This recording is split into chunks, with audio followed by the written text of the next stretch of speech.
Hi, so this is the marketing analysis for the group, which is analyzing Starbucks. And then our group members are me, I'm Allie, Olivia, Riley, Garrett, Erica, and Trent.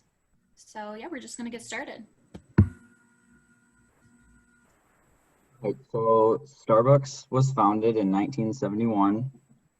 Their first store was in Seattle's Pike Place Market. And in 1982, Howard Schultz joined Starbucks. Um, he first joined as the director of retail operations and marketing. Um, 2 years after Schultz joined, he tested the coffee house concept in downtown Seattle, where they sold their first cafe latte. And in 1987, there were 17 stores. And in 1994, it went all the way up to 425 stores.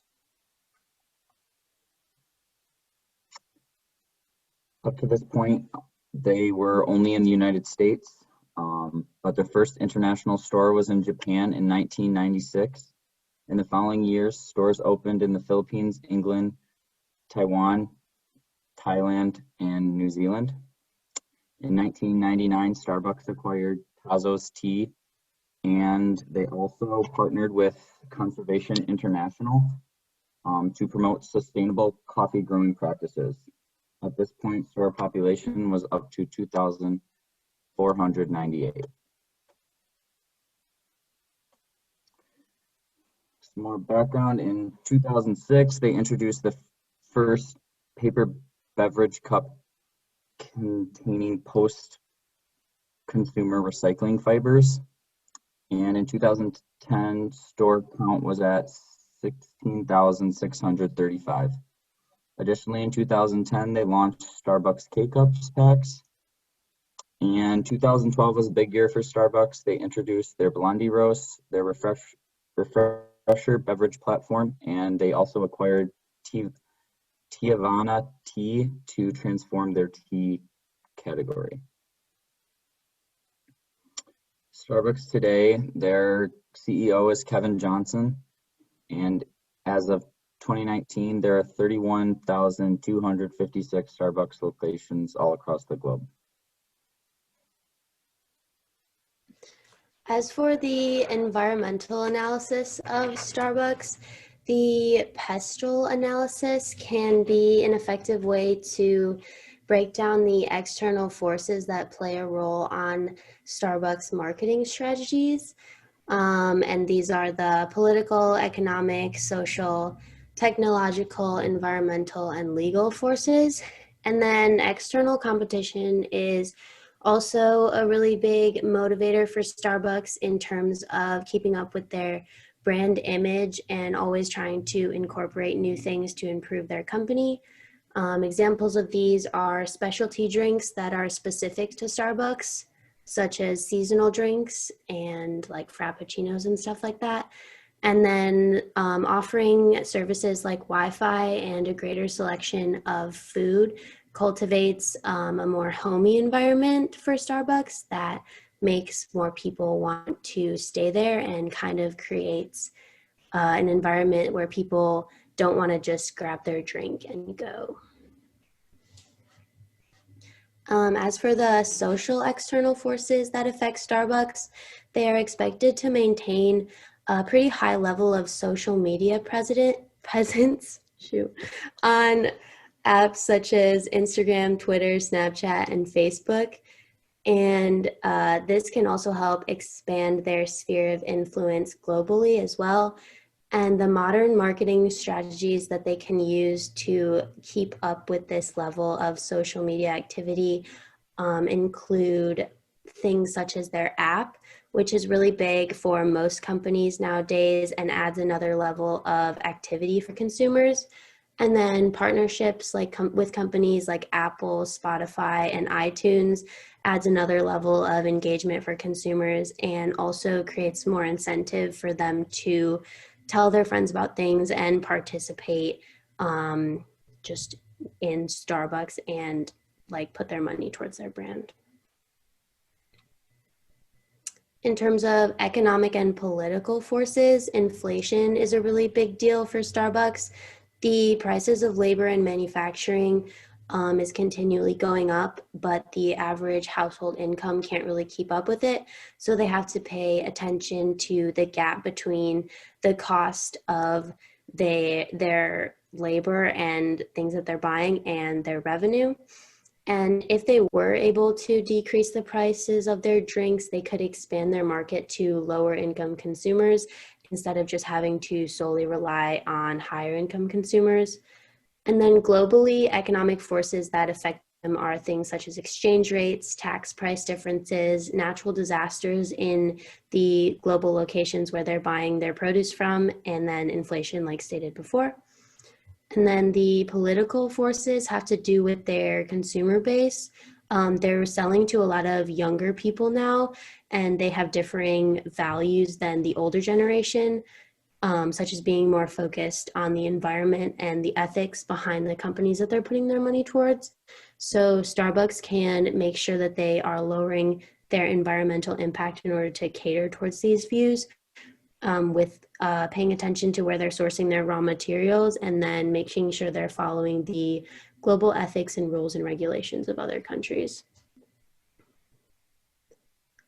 And then finally, the cultural external forces that affect Starbucks are big changes in consumer lifestyles of their younger generation consumer base, which means that the younger generation tend to have busier, more fast-paced lifestyles while also having less money to spend on things like coffee. And as said before, they're more focused on the environment and the ethics behind Starbucks. So Starbucks has to make sure that they're adhering to these values as well as adhering to global cultural differences in their locations that aren't in the United States. And this means paying attention to things like family dynamics, work culture, and economic status in the other countries that they have stores in, and making sure that they're catering their advertising and social media presence to reflect these differences. And then finally, public image plays a really big role in how Starbucks makes decisions and chooses marketing strategies, because of the way they want the public to perceive them. An example of this is the 2018 Philadelphia scandal, where they were accused of racism, and their reaction to this had a really big reflection on how the public would view them and how their brand image and public image changed. So overall, all of the environmental forces that affect them play a really big role in their brand image, and they really have to pay attention to how their marketing strategies reflect their company image.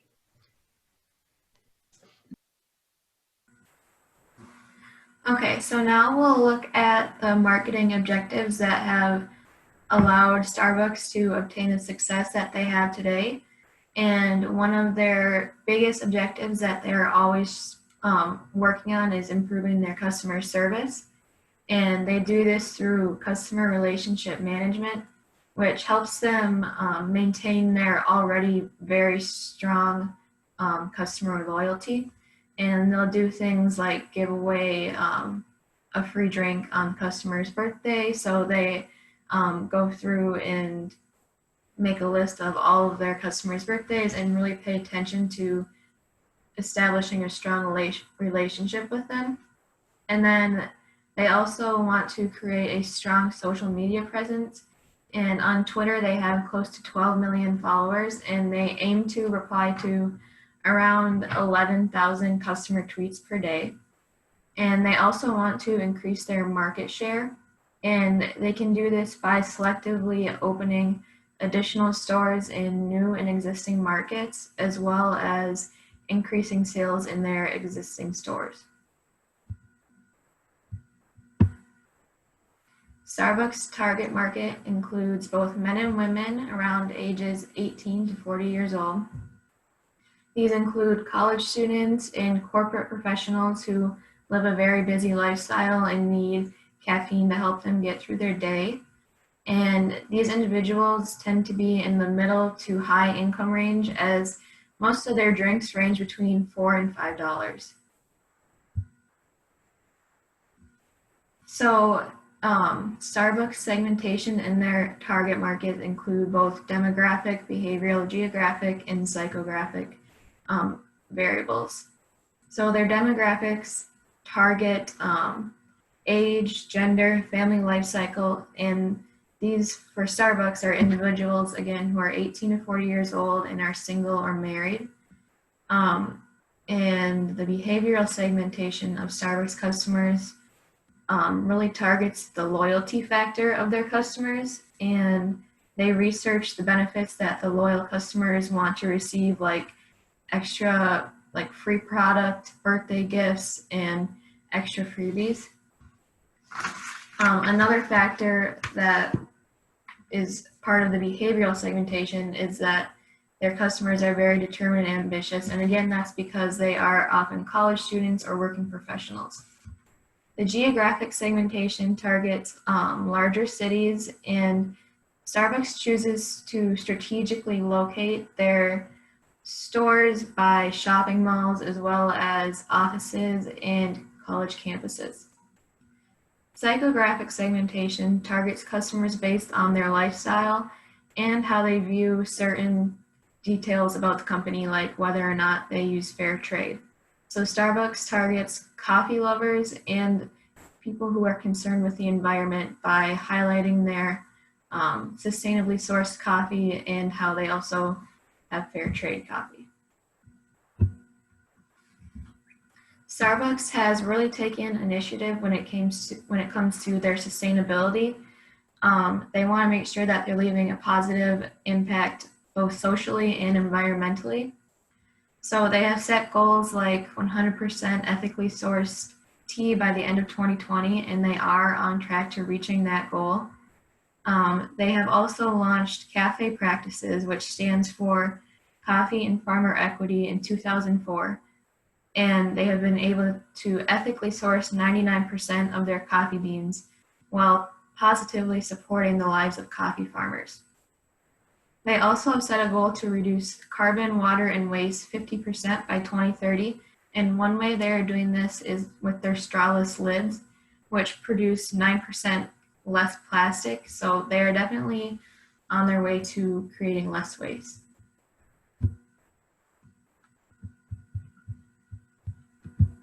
All right, so going over Starbucks marketing mix and their 4Ps of product, place, promotion, and price. Starting off with their product, Starbucks offers great tangible and intangible products. Their tangible products are obviously more easy to explain. They have a lot of variety products. They have frappuccinos, teas, lattes, caffeinated drinks, decaffeinated drinks, cake pops, certain foods. And all of this is used to market themselves to a larger demographic of people. Not only do coffee lovers love their drinks, they can also attract children, so families could come, or just lovers of sweet treats, with most of their drinks being pretty sweet. They also have products that are located in grocery stores and anywhere. So if you just don't have the time to stop, you could go to a grocery store or a gas station and get a bottled frappuccino or one of their double shot lattes. They also have their reusable cups and mugs, which serve to not only act as a product, but also to promote their brand, which I'll go into in a later slide. And this way people can get their drink fix, and they can also carry it around in a high quality mug. This product doesn't end with just the tangible goods. It goes on to the intangible goods with the experience and the customer service. People love Starbucks and they love customer service, as most corporations are. They're big on branding and having a streamlined customer service so that they can get greeted with smiling faces at every location. So for Starbucks Place, you can find a Starbucks almost anywhere and everywhere. You could go all the way to Russia and still get your Starbucks fix as you could at home or in just here in Marquette. So Starbucks locations are also varied, as are their products. You have locations with more of a coffee house atmosphere. You have drive-through locations, stores on college campuses, and stops in grocery stores. And they strategically orient themselves, as Riley touched on, basically anywhere that someone could want coffee. So they're always available to possible consumers of many different types. In many of their locations, Wi-Fi is also offered so that people can sit and get work done, maybe even buy 1 or 2 drinks. Starbucks also offers their mobile app more recently so that people who are in a rush or are trying to have a safe experience in that atmosphere of COVID-19 can have a user-friendly experience. So for promotion, Starbucks is big on promotion. They use their app as a means of promotion, having people go on it, and the more that you buy, the more that you can save or you can get with using people's birthdays, drink deals that are only available if you're on that app. Starbucks also advertises themselves using a variety of different channels. They're active on their own social media accounts, and their advertisements can be seen on social media sites such as Instagram and Snapchat. They also spend some money on print ads and promotions in order to reach audiences that may not utilize social media, such as older consumers. Recently, the interest of people to become more socially and environmentally conscious has become present in their advertising. They market themselves as green and eco-friendly brand, and they plan to become even more eco-friendly in the future. And this promotion helps to keep customers satisfied and attract even more potential customers. Since so many people like and support Starbucks, they also rely on personal advertisements from customers as a means of promotion. Every cup that Starbucks gives, whether it be reusable or just a normal cup, has their logo on it. So while people are enjoying their drink, they're also promoting the Starbucks brand. People also promote Starbucks in a similar way by using their reusable cups and mugs that can be bought in stores. All these promotions get people interested in Starbucks brand and drinks, making people even more motivated to buy from there. So the last variable in the Starbucks marketing mix is the price. Starbucks has a generally higher price for their product, which implies a more premium product. This pricing is about the same, maybe a bit more than you would get at smaller local coffee shops, but definitely more expensive than a simple McDonald's bought coffee, for example. In order to justify this pricing, Starbucks does a variety of things. They offer many unique products that can't be replicated. They also offer unique customer experience and many different sizes of products that can affect the pricing. Many people are willing to dish out more money for Starbucks premium products and experience. Since Starbucks can't really be replicated, the price is something that consumers are willing to pay.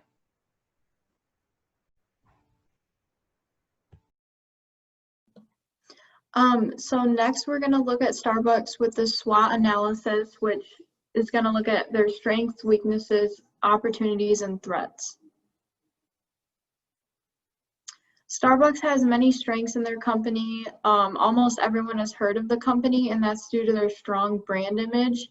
And by having such a strong brand image, the company has been able to be very successful financially. According to their public financial statement, Starbucks has a total revenue of $26.5 billion in 2019, and they profited $3.6 billion. The company also has many international suppliers from regions such as Latin America, Africa, and the Asia Pacific region.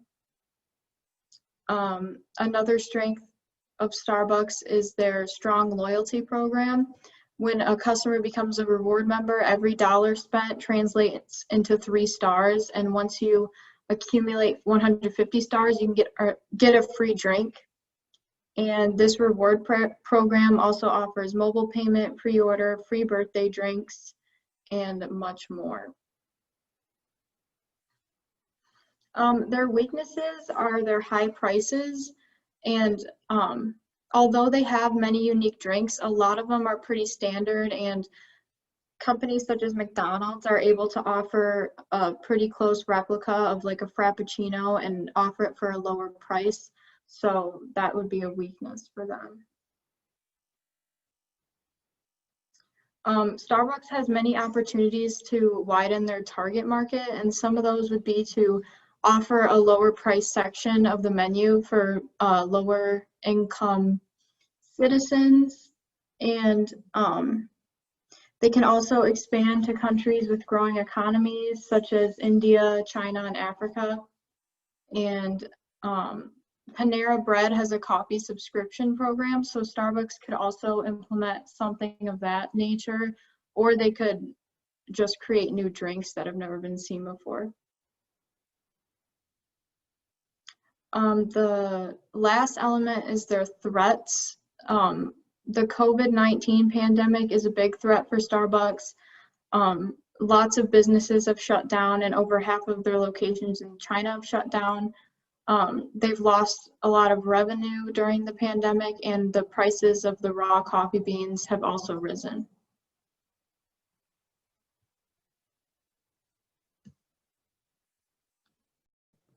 All right, now we're going to talk about the Starbucks case study analysis. So for this case study analysis, I compared Dunkin', which is a big competitor of Starbucks.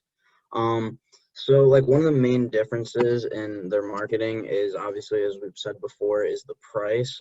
Starbucks is more of a high-end coffee shop, while Dunkin' is more of a like fast food restaurant, you could say. Both of them have very good reward systems, and Starbucks kind of wins out on this because they also just have like they're known for their better customer service. So Starbucks targets the middle to high class, while Dunkin' has said many times before that they try and target everyone. Both of them focus on the younger audience because more and more young people are starting to drink caffeine. So they've been targeting that over the last few years, along with Dunkin's rebrand to focus more on drinks instead of the donuts. And Starbucks, for being one of the biggest companies in the industry, has spent a significantly less amount of money on promotion than companies like Apple and Amazon. This is due to the fact of them being so well known that it's almost pointless for them to overmarket themselves.